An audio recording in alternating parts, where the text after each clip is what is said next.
ang 7'3" rookie na posibleng i-drop ng Los Angeles Lakers, Kuminga to LA, posibleng mangyari, pag-usapan natin yan mga buddy. Sa darating nga na NBA draft sa darating na buwan ng July, ang pangalan nga ni Rocco Cesarski ang napipisil na mapili ng LA sa number 55 pick. Ang center na ito ay bata pa, may edad lamang na 18 years old at huling ang naglaro para sa Brisbane Bullets sa Liga ng Australia. Kahit nga malaki itong mamang ito, ay mayroon itong likse at napakahusay dumepensa. Magaling din sa pacing o pumwesto ang sentrong ito, kaya nga madali itong makakuha ng mga lob pass mula sa kanyang mga gwardya. Masasabi natin na gantong mga sentro talaga yung magpipit sa laruan ni Luka at Lebron. Alam naman natin mga buddy kung gaano na problema ang Lakers na makakuha ng isang lehitimong sentro, at ito na nga ang pagkakataon nila na makakuha ng sentro nang hindi ginagalaw ang kanilang lineup.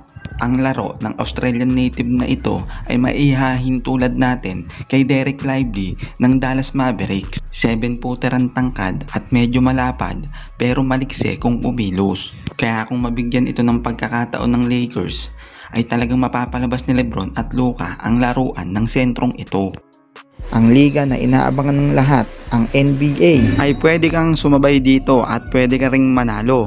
Ilalagay ko nga sa comment section ng link ng tutorial para masubukan mo ang iyong swerte. Huwag mo ring kalimutan gamitin ang promo code na nasa comment section para makuha ang first deposit bonus.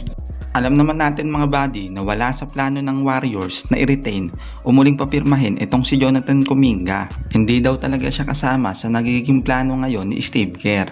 Kaya nga sa pagkakataon na ito ay posibleng pumasok ng free agency ngayong offseason si Kuminga, o kaya naman magkaroon ng sign and trade. At Lakers nga ang posibleng makipagnegosasyon dito sa GSW. Ang problema nga lang kung susugal ang LA dito kay Kuminga, ay maisasakripisyo nila itong si Rui Hachimura sa isang trade. Masasabi natin na pwedeng mag-fit dito si Kuminga sa LA.